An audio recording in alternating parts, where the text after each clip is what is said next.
উদ্বেগের সাথে লক্ষ্য করছি সিলেটে জালালাবাদ কলেজে ছাত্রলীগের জুনিয়র এবং সিনিয়র গ্রুপের আভ্যন্তরীণ দ্বন্দ্বের জের ধরে সেখানে ছাত্রলীগের সংঘর্ষে দুজন ছাত্রলীগের নেতাকর্মীকে নৃশংসভাবে কোপানো হয়েছে। আমরা ছাত্র শিবিরের পক্ষ থেকে আজকের এই সমাবেশের পক্ষ থেকে এ ধরনের ন্যাক্কারজনক ঘটনার তীব্র নিন্দা এবং প্রতিবাদ জানাচ্ছি।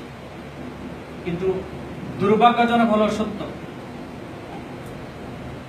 ছাত্রলীগের মহানগর সেক্রেটারির একটা বক্তব্যের উদ্ধৃতি দিয়ে এক শ্রেণীর মিডিয়া এবং ছাত্রলীগের কিছু নেতাকর্মী সোশ্যাল মিডিয়ায় এটিকে ছাত্র শিবিরের হামলা বলে তাদের আভ্যন্তরীণ সংঘর্ষের দায় ছাত্র শিবিরের উপর চাপানোর চেষ্টা চলছে।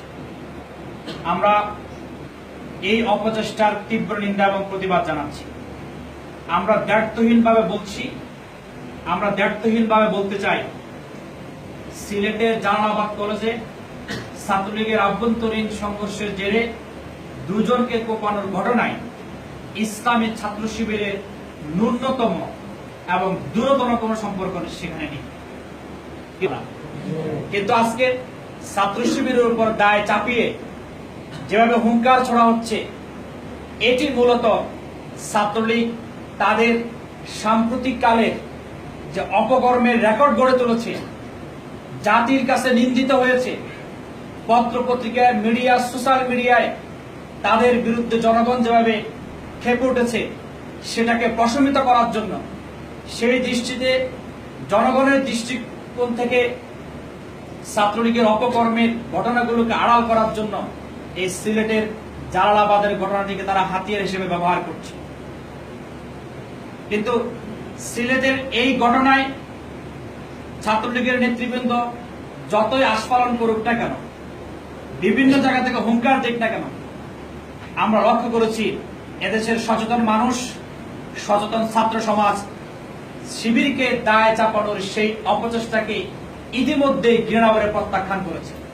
আছে যে ছাত্র সংগঠনে বদরুলের মতো লোক আছে, সেই ছাত্র সংগঠনের কাউকে কোপানোর জন্য অন্য জায়গা থেকে লোক ধার করতে হবে না। কি বলেন? ছাত্রলীগের ইতিহাস একসময় গৌরবোজ্জ্বল ইতিহাস ছিল, কিন্তু আজকে ক্ষমতার মোহে অন্ধ হয়ে আজকে ছাত্রলীগ একের পর এক অপকর্ম চালিয়ে যাচ্ছে।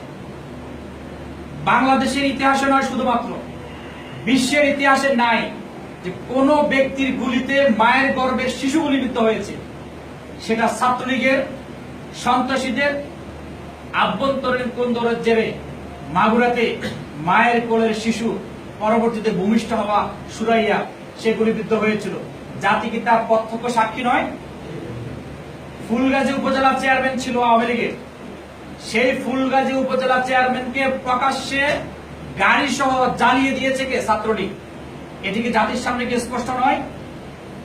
এভাবে একের পর এক যদি আপনারা তথ্য বোঝার চেষ্টা করেন, তাহলে দেখবেন বাংলাদেশের সাম্প্রতিক কালের যতগুলো অপকর্ম, সব অপকর্মের সাথে ছাত্রলীগ জড়িত।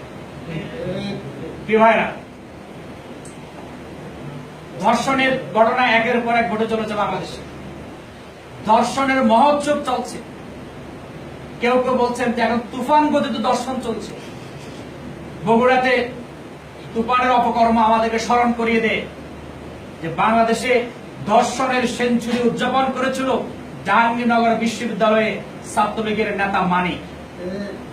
সুতরাং ধর্ষণের সাথে, সন্ত্রাসের সাথে, অপকর্মের সাথে, জঙ্গিবাদী ঘটনার সাথে ছাত্রলীগের নেতাকর্মীরাই ওতপ্রোতভাবে জড়িত। আমি গতকাল ফেসবুকে একটা কমেন্ট দেখছি, সেখানে একজন লিখেছেন যে সকল ছাত্রলীগ যুবলীগই দর্শনকারী নয়, কিন্তু প্রত্যেক দর্শনকারী ছাত্রলীগ কিংবা যুবলীগ। ঠিক কিনা? আমি এটি দ্ব্যর্থহীনভাবে আমরা বলতে চাই, বাংলাদেশে যদি ছাত্রলীগ যুবলীগের দর্শন বন্ধ করে দেয়, তাহলে একজনও দর্শক খুঁজে পাওয়া যাবে না। বাংলাদেশে যদি ছাত্রলীগ, যুবলীগ, আওয়ামী লীগের লোকজন মাদকের ব্যবসা, মাদক খাওয়া, আসক্ত হওয়া বন্ধ করে দেয়, তো বাংলাদেশে একজনও মাদকাসক্ত লোক খুঁজে পাওয়া যাবে না। বাংলাদেশের চাঁদাবাজি, টেন্ডারবাজি, এই ঘটনাগুলো যদি ছাত্রলীগ আওয়ামী লীগ বন্ধ করে দেয় তাহলে চাঁদাবাজি টেন্ডারবাজি করার লোক বাংলাদেশে একজনের খুঁজে পাওয়া যাবে না, ঠিক কিনা? প্রিয় ভাইরা, আজকে ছাত্রলীগের এই অপকর্মগুলো জাতির সামনে যখন একের পর এক উন্মোচিত হচ্ছে, ঠিক তখনই সিলেটের জালালাবাদের ঘটনাটিকে ছাত্র শিবিরের উপরে চাপিয়ে তারা নিজেরা পার পাওয়ার চেষ্টা করছে। কিন্তু সেখানকার সিলেটের প্রত্যেকটি জাতীয় পত্রিকায় ছাত্রলীগের আভ্যন্তরীণ কোন দলের কথা স্পষ্টভাবে সেখানে উঠে এসেছে। ওই ঘটনার পরে সিলেটের সোভানীঘাটে মা ও শিশু হাসপাতালের সিসি ক্যামেরা ছাত্রলীগের 100 জন ক্যাডার গিয়ে হামলা করে ভাঙচুর করেছে। যদি সত্যিকার অর্থে সেটা শিবির জড়িত থাকতো তাহলে সিসি ক্যামেরার ফুটেজ কেন ছাত্রলীগ ভাঙলো, এটি আজকে ছাত্রলীগের সভাপতি সেক্রেটারিকে জবাব দিতে হবে। প্রিয় বন্ধুরা, সেখানকার ঘটনায় ছাত্রলীগের যে আভ্যন্তরীণ সংঘর্ষই জড়িত, তারা যে জড়িত তার প্রমাণ হচ্ছে গত কয়েক সপ্তাহ ধরে সিলেটের জালালাবাদ কলেজে ছাত্রলীগের জুনিয়র এবং সিনিয়র গ্রুপের মধ্যে সংঘর্ষ চলছে। ইতিপূর্বে সিলেটের স্থানীয় পত্রিকায় কয়েকটা সংঘর্ষের ঘটনা নিউজ আকারে প্রকাশিত হয়েছে। সেখানে কিন্তু একটিবারের জন্য ছাত্র শিবির জড়িত, ছাত্র শিবিরের ইন্ধন আছে এ ধরনের কোনো কথা কোনো পত্রিকা আসে নাই। যখনই কোপানের ঘটনা আসলো তখনই ছাত্র শিবিরের উপর দায় চাপিয়ে পার পাওয়ার চেষ্টা তারা করছে। আমরা স্পষ্ট ভাষায় বলতে চাই, ইসলামী ছাত্র শিবির নিয়মতান্ত্রিক আন্দোলনে বিশ্বাস করে দিকে যাব না, কিন্তু আমরা এটা হুঁশিয়ার করে বলতে চাই, ইসলামী ছাত্র শিবিরের একজন কর্মীর গায়ে কোন ধরনের যদি আচরণ দেওয়ার চেষ্টা করা হয়, ইসলামী ছাত্র শিবির তার দাঁত ভাঙা জবাব দিবে ইনশাআল্লাহ।